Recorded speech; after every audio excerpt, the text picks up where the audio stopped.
এই নখকুনি আমাদের হাতে পায়ে যে কোনো নখেই হতে পারে। যখন কেউ নখকুনিতে আক্রান্ত হয় তখন দেখা যায় যে নখের উপর চাপ দিলে ব্যথা বা যন্ত্রণা হতে পারে। সেখান থেকে অনেক সময় রক্তপাত হতে পারে।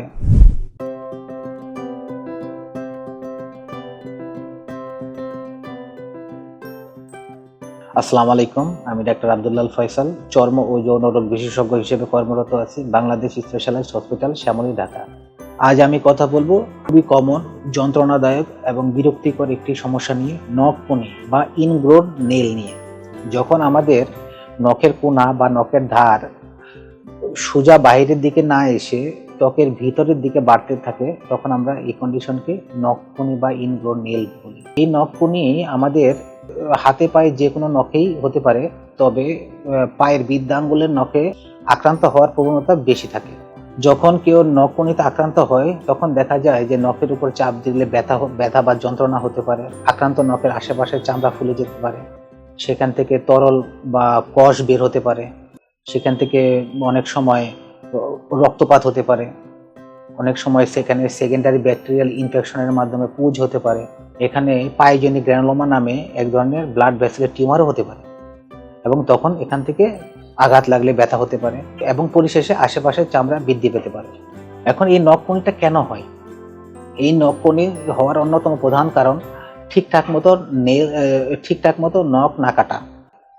তখন তার নখে কুনি হতে পারে। সেই সাথে নখে যদি কেউ আঘাত পায় তখনও তার নখের মধ্যে কুনি হতে পারে। টাইট জুতা পরার কারণেও পায়ের মধ্যে নখের কুনি হতে পারে। সেই সাথে দীর্ঘক্ষণ মোজা এবং কাভার্ড জুতা পরার কারণেও নখে কুনি হতে পারে, এবং ফ্যামিলিগতভাবে অনেক সময় দেখা যায় যে নখের কুনি হতে পারে। এখন এর প্রতিরোধে করণীয়টা কি? নখকুনি যাতে না হয় সেক্ষেত্রে আমাদের করণীয় কি? প্রথম করণীয়, আমাদের নখ ঠিক মতো কাটা। আমরা অনেকে গোলাকার ভাবে নখ কাটি, সেটা কাটা যাবে না। নখের ডিরেকশন অনুযায়ী নখটা কাটতে হবে। এবং নখ কাটার জন্য আমরা অনেকে ব্লেড ইউজ করি বা কাঁচি ইউজ করি, সেটা না করাই ভালো। আমরা নেল কাটার দিয়ে আমরা নখ কাটতে পারি। ঠিকঠাক সাইজ বা ঠিকঠাক মাপ মতো আমাদের জুতা পরতে হবে। টাইট ফিটিং জুতাটা পরিহার করতে হবে। যারা দীর্ঘক্ষণ ধরে শু বা মোজা পরে থাকে সেক্ষেত্রে খোলামেলা রাখাটা ভালো। এখন এর সমাধান কি?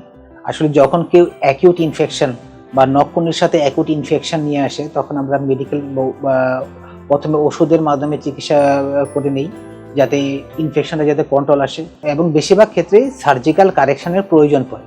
এবং কেউ যদি নখকুনিতে ভুগে থাকেন, একজন বিশেষজ্ঞ চিকিৎসকের শরণাপন্ন হওয়ার মাধ্যমে এই সমস্যা থেকে মুক্তি পাওয়া সম্ভব। ধন্যবাদ।